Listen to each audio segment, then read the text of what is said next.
It is important to maintain a constant feeling of hunger. This happened shortly after my 21st birthday, and I am a woman. The story is relevant because I am a lesbian. With the belief that fate would be fulfilled, I started using Tinder. For a week, all went well until I found another girl who called herself Tony. According to her profile, she was 21 years old, and my age range did not apply to those under 20. Her age was obvious, and there was no problem. On our first meeting, she sent me a text message. I didn't think much of it. It seemed to me that he had been on the phone and got the news that we were going to match immediately. Truth be told, I had to brush my teeth every time I tried to approach other girls on Tinder. I hope that doesn't sound disrespectful. Most of the girls I met were so shy that they made me feel uncomfortable. I guess dating apps are what I use. I was pleasantly surprised when Tony messaged me and the conversation flowed smoothly. Within seconds, he gave me a clear answer to all my questions, which at first seemed overwhelming, but I confessed that I felt judged. We met in the afternoon, and we communicated briefly on a Saturday afternoon at approximately 4 p.m. I clearly informed him of my plans for that evening. My use of the phone was limited at times due to my busy schedule. When I woke up, I noticed that I had received messages from her, but decided to check them the next day. Her glance revealed that she had sent me 20 messages, some long and some short. She was asking me about my activities and sharing random details with me. I received 3 goodnight messages from her, in which she expressed her wish for me to sleep well, and also promised me good morning at 9 a.m. Although I felt suffocated and uncomfortable, I did not want to be rude to her. I suspected she was apprehensive. The possibility of an affair between them could be due to the fact that she had never spoken to another girl and seemed extremely calm. It is not advisable to disregard intuition, but I really disliked being rude.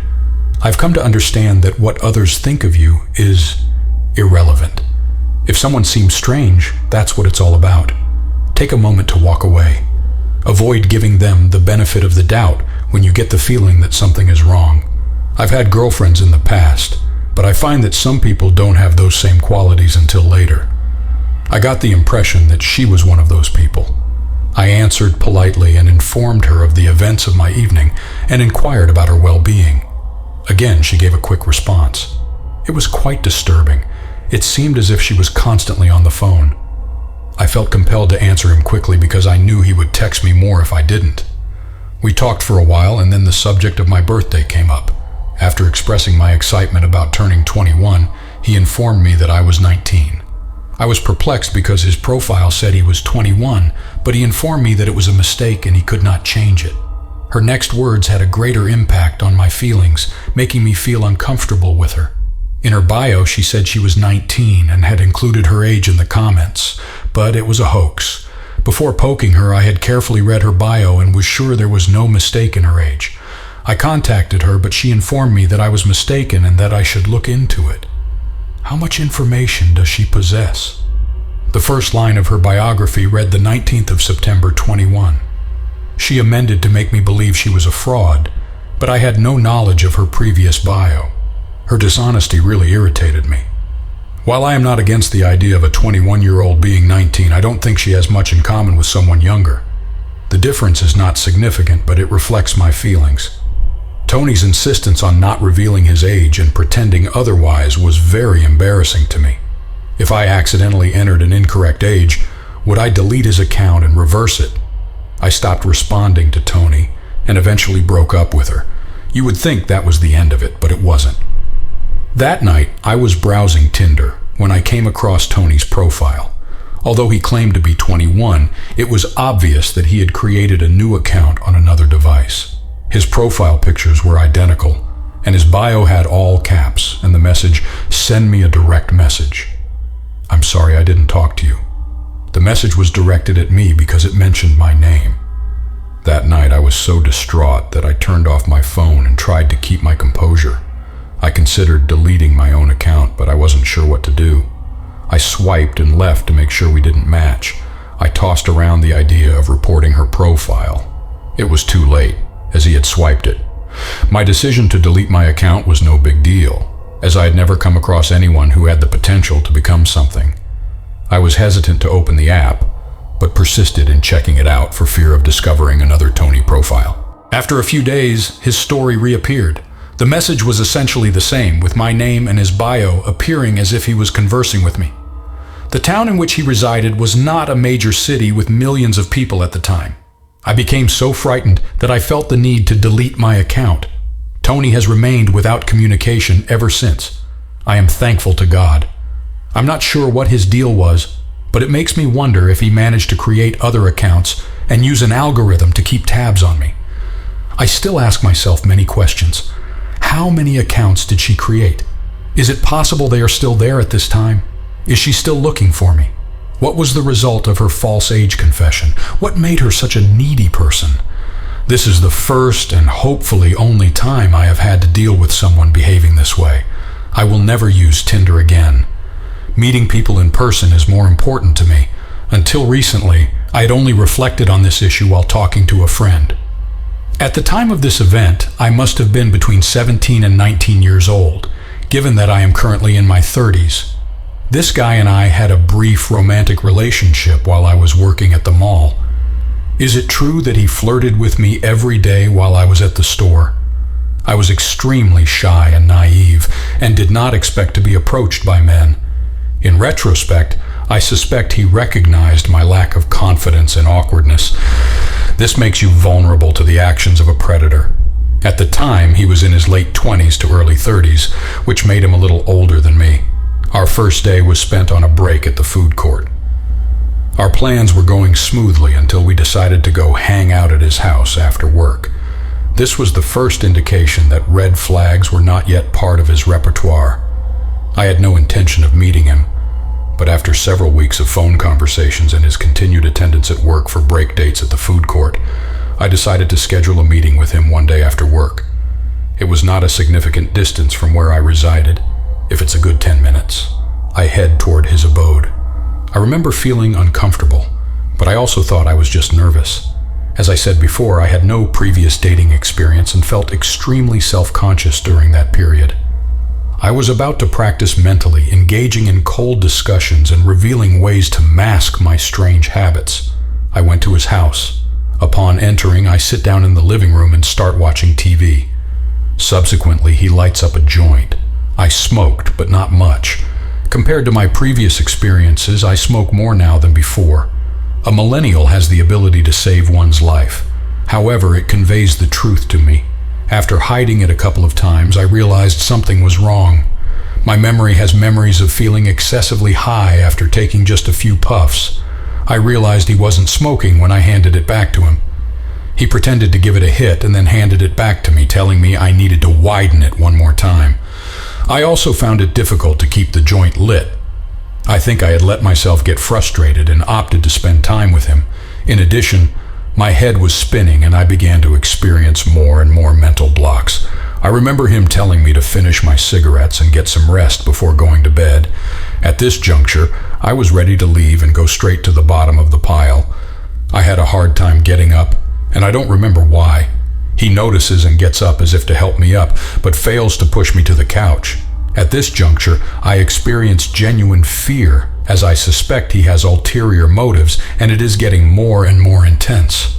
Although I am not very small, I find myself in a terrible situation when he tries to remove my clothes. He had me by the neck and was kissing my neck with great force. I was able to fall to the ground and he fell as well. After a brief struggle, I got up and trotted towards the door before finally getting out. He was following close behind me. Is this a swoon or a favor, as you might call it? The stop sign on the street was spotted by the police. Upon seeing the police, he immediately returned home. I remember trying to help them, but they didn't seem to notice me as they drove on. Because of their poor quality, the police were stationed in many places.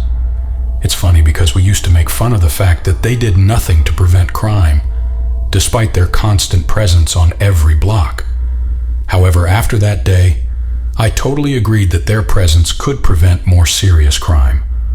After fumbling with the keys, I got into my car. Upon reaching the stop sign, I drove down the street and pulled over. I was completely exhausted by the situation. I was hallucinating and everything seemed doubly blurry. Luckily, I made it back home after swerving 2 miles per hour. I spent considerable time in the car, contemplating whether I should call an ambulance and just talk honestly about smoking. It was clear that I had more than a little marijuana. I was in a terrible state. My heart was pounding and my head was racing. After calling my friend, she suggested I sleep it off. She told me it could have been angel dust or crack cocaine. There are several reasons why we're no longer friends. But that's another story.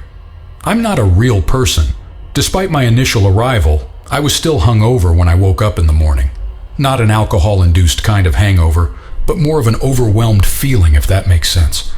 I nursed myself the next day as I contemplated my decisions. This situation taught me many things. I was almost raped and drugged when I visited a stranger's house as a teenager. The fear of going out or communicating with new people made me hesitant for a long time. Unless I witnessed a trusted person making out, which was usually my group of friends, I never smoked again. After this, I saw this guy a few times. He would come up to my workplace and grimace at me. I was absolutely terrified, and it caused a total disruption in me. Shortly afterwards, I was offered a new job, and I feel somewhat regretful that I did not report it to the police. It is unclear whether it could have had a positive impact, but we know how many girls have been affected by this unfortunate act. I have not yet discovered the contents of the bandage. For those of you who smoke weed, I would like to give you some advice. The presence of more than weed is evident if you ever find yourself struggling to light up your joint or joint. It's important to refrain from smoking with someone you trust after hearing this. If you're not going to roll, take a look at the weed before it's rolled. In case you find it uncomfortable, you can always ask to examine the buds to study the display. Despite its geeky tone, who doesn't enjoy the company of cultured smokers? Men of all ages with grown hair. I've come to realize that not all individuals have good intentions despite their persistence in showing interest in you. It's advantageous when you don't make dumb decisions like mine. However, this does not make this guy or guys like this one any less. It is important that you keep yourselves safe. I am a 34-year-old woman who experienced the Valentine's Day incident when I was about 19 or 20. Until I was 17, I was never in a relationship. Needless to say, I never had a romantic partner. The day it happened, I wrote on my Facebook wall that I would be single again without a romantic relationship. Being that girl made me feel inferior and motivated others to elevate me and boost my ego. I had received a reply to a friend request that had recently been made to me, a man whose identity I don't remember at all, but I do remember that he was handsome. A text message informing me that he would also be alone, and thought it would be nice to see each other on such a special day. I asked hello with the phone and he replied, "What's up there?" "A movie dinner." I nodded and we made an appointment where he could come pick me up. I had work that day but would be leaving early to explore the state. I got ready and informed my mother that I would be spending the night at my best friend's house. My mother was convinced and reassured me, "Be careful, okay? It's fine." The person was scheduled to come and pick me up at my building complex between 7:30 and 8 a.m. I was alerted that he was outside and grabbed my belongings to leave. As I got into his car, we exchanged a friendly greeting and I remember thinking, how cute is he? I answered his question about my day and if I was ready to leave. Let's get moving. He asked if I was interested in visiting a nearby movie theater. I resided in D.C. and assured him that we could travel to any destination within the city limits. The distance between Virginia and Maryland was less than 20 minutes. The parking situation in my neighborhood was terrible, and people usually used the bus or train to get around. He proposed that I go to Virginia and see a movie before dinner. I gave my approval and we proceeded. The area we had passed through was familiar to me. I knew the location of the movie theater, but when we drove in the opposite direction, he suggested that the theater was located in the opposite direction. He responded with a simple, "I don't like that one. This way, the outcome is more favorable." It's great, isn't it? Despite feeling somewhat disoriented, I simply nodded and thought all was well, until suddenly coming across a dark road. There were houses, but they looked newly built and completely dark, which is strange because there is always some indication that there are people living in them, even if they are not present. I panicked a bit and asked him, "What the hell is this? What is the point of our presence on this street?" He belittled and glared at me, and then was willing to spend some time with me privately to get to know him better. I felt my heart rate go up and down. I sensed that this was the moment when I would be sexually violated and potentially killed. A man and a person standing near me made an effort to kiss me. I deflected and informed him that I had no desire to do so. He opted to plant me on my chest and then advised me to rest, baby. It's okay. I pushed him away as I told him we would not be having a sexual encounter. Beginning to tremble, he proceeded to exclaim, "Oh my God, I've never had any rejection from girls. If you happen to be with me, it's a good thing," he chided repeatedly. The wide opening of my eyes completely stunned me, but I had the courage to say, "There's a first time for everything."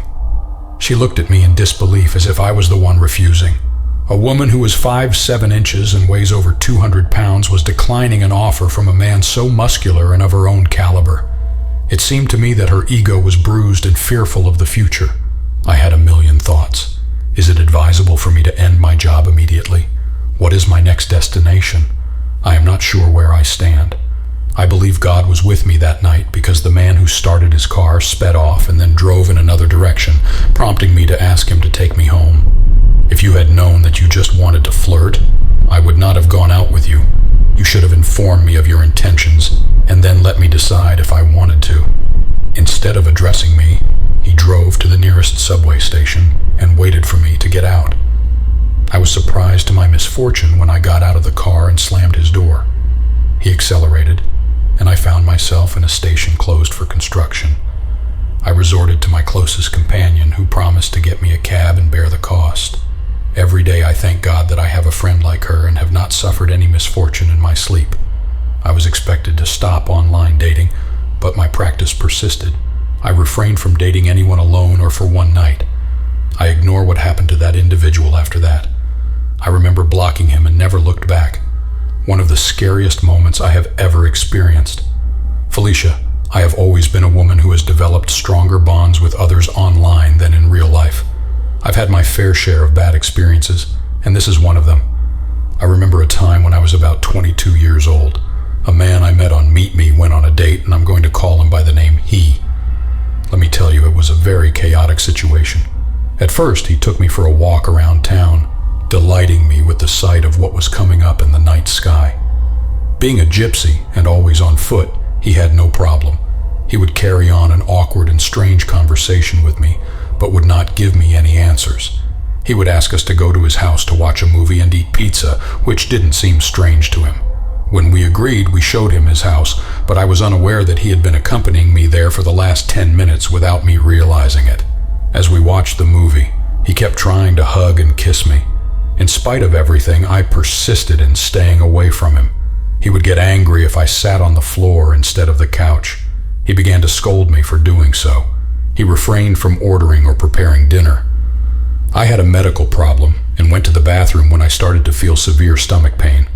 I was bleeding heavily. Her anger was evident when I came out and told her I had to go home. I tried to put on my shoes, but he took them off along with my purse before forcing me into his room. He then moved to the bed and ordered me to go back to sleep. She placed my belongings on the side of the bed and sat with her back to me. I spent an inexplicable amount of time lying down before he snorted like a baby, making me aware of his drowsiness. At that point, I slowly and deftly rolled off the bed onto the floor before crawling to gather my belongings before finally leaving the room. I slipped off my shoes and quietly opened the door. I slid out, closed it, and proceeded to run downstairs before venturing out into the night air. I kept running until I reached my destination. Just in time to take care of the medical issue, I arrived home and changed clothes. I was in shock for over an hour before my roommate friend woke up to find me crying in his bathtub. It was a terrible experience that I don't want anyone to go through. It's important for everyone to be safe. As a 23-year-old woman, I'm in love with the most amazing partner in my life. My name is G. However, it wasn't always that way. In my opinion, what 2017 was like. I was socially inept and spent most of my time on the internet. I had just ended a terrible relationship filled with trauma and didn't want to meet anyone. This is not the ex I want to talk about. Geeking was a mobile app that existed back then. A strange role-playing app that I found fun and was discovered by a 16-year-old boy. The app is no longer available in the App Store due to accusations of pedophilia from its creators and users. I don't remember which ones, but that's beside the point. I had the opportunity to meet a few people on that platform, one of my closest friends. John was also someone I had the opportunity to meet. John and I hit the ground running very quickly. At first I gave up on role-playing because he was quite chatty. He had a perverted demeanor and liked to use the text function to call for blood, which denotes sexual intercourse. I discovered that he lived in Indiana and was a year older than me. During that time, I was residing in Virginia. It was unlikely that we would ever meet face to face. John had no plans to go to college, but aspired to become a voice actor. He spent all his time playing video games, masturbating, and smoking marijuana. The innocence of my youth was evident. It is possible that the reason for experiencing extreme loneliness and anxiety in real life was due to socializing with people. I met her online after finishing high school, and we started dating soon after. I had never seen him in real life, but we had talked about it a lot. Neither of us revealed to our parents that we were in a relationship. He told me that my family is very cautious and that it wasn't the best choice. To this day, they still are. We had been dating covertly for years, but it only became an official college affair when I was finally able to start. It seemed like I had the perfect match. I felt like my wife was coming together. I felt comfortable revealing to John that my past sexual trauma had left me vulnerable. It was a major faux pas. He had grilled me about it with a mixture of uncomfortable questions. It was as if I was fetishizing him. He asked me if I had felt good during my ex's rape. He asked me if I had ever touched my ex's buttocks. I felt very uncomfortable. I was under the impression that he was simply looking out for me. I told him no. He admitted to feeling bad about my ex's actions toward me a few nights later. He even expressed his desire to rape me until I bled. He gave me a detailed explanation as to why he could not have my anal virginity for me. He was aware that he had caused me distress. My words made me angry. He suggested that I get over the situation. He ended his communication with me. The next morning I apologized to him after sleeping and contemplating what I had done wrong. It was shortly after I started college. Living on campus and participating in its activities were part of my freshman life. I was determined to tear my soul apart and start over. John was not amused. Before I would go do anything, he would often express his frustration or provoke arguments. When I went out alone to do something, he would call me a slut and then accuse me of cheating on him because I was with some male friends from the class I was attending. Opinion? Sort of. I should have recognized this as a warning, but I did not. I thought I was in a state of love and happiness. I am attracted to both sexes. I have a preference for both men and women. Prior to our relationship, John had been with other people. That was fine with me, but early in our relationship, I asked him to stop contact. He claimed it was unfair because I was putting obstacles in his way. I thought it was acceptable for him to have sex with women as I am bisexual, but not with men. He can use the bathroom with other girls, and I experienced no pain. The reason I used it is unclear. I had no intention of doing anything but for him. I quickly stopped attending places during my college years. My absence from club activities made me feel too depressed to attend class, which caused me to fill up my first semester. My parents were upset, actually. I told them that I could improve my performance in the next term, after winter break. My life would be completely different if I went on Christmas vacation. We were visiting family in Kentucky, which is about a 3-hour drive from John. Unwisely, we made the decision to see each other and had to stay with him for a few weeks until I went back to school. Despite my parents' opposition, I was determined to make it happen. We ended up meeting in January 2020 after dating and hiding out for 5 months, which was a strange experience. My parents were given a room, and John's mother was going to take him and me out to dinner because he didn't have one. We chose a Red Lobster as our meal choice. Mom and I set the table, and he casually commented, "G and I are in a relationship, but she recently left. You keep talking about her," and then we had a quiet dinner, I thought. The mother in the car had to run some errands, and we were allowed to stay inside, although John was touching my thigh in the back. I felt uncomfortable because his mother might have caught us if we weren't wearing clothes. After a while, his mother went to the store and he was kissing me and touching my breast without warning. I wasn't expecting it, and it was strange. He was squeezing too hard and causing me pain. He hunched over and scrutinized his surroundings before unbuttoning his pants. Despite my objections, he insisted that I give him room to think about it. I claimed I was unaware, but he assured me that it was more effective for me to agree and work toward my goals. When he returned to the hotel, his mother came back after deciding not to accompany me. She had informed my parents that John and I were in a relationship, and she was more than happy to welcome me to stay. Everything went awry. After that, my mother started screaming and crying, and a lot of things were said that I still don't get over. John and his mother left with the intention of picking me up and spending the month living with them. My parents yelled at me, and when I woke up, my mother was watching me intently and staring at the sleeping child. I should mention that I didn't sleep at all during the night. I just lay there. My parents left for Virginia after my brother John and his mother picked me up at 8 o'clock the next morning. He dropped us off at the old Stead Dead abode and returned home. I was alone with John and wanted to go to sleep. I got into his bed and closed my eyes to fall asleep. He hugged me and asked me about the problem. I told him I wasn't feeling well and felt like going to sleep. Instead of saying, "I have another idea that will make you happy," he held my hand tightly. I clearly understood what he meant and asked him about the possibility. The night was so long that I couldn't find the strength to sleep. I was exhausted. Then he got up and headed out of bed. I had packed some of my belongings, including a laptop and clothes. They started packing it up in a hysterical, wordless attitude, saying I should go home. Tears welled up in my eyes. I was aware that he had no intention of coming home, and there was no way he would. I didn't want to be with him, and I wanted to go home, so I let him have his way. I had the feeling that I was coming out of my shell. I felt like I was watching someone else closely. He had hugged and kissed me after his last moments. He was expressing his love for me and my greatness. When he went to sleep, I burst into tears. For a month, we would stay at his former step-parents' or his mother's house.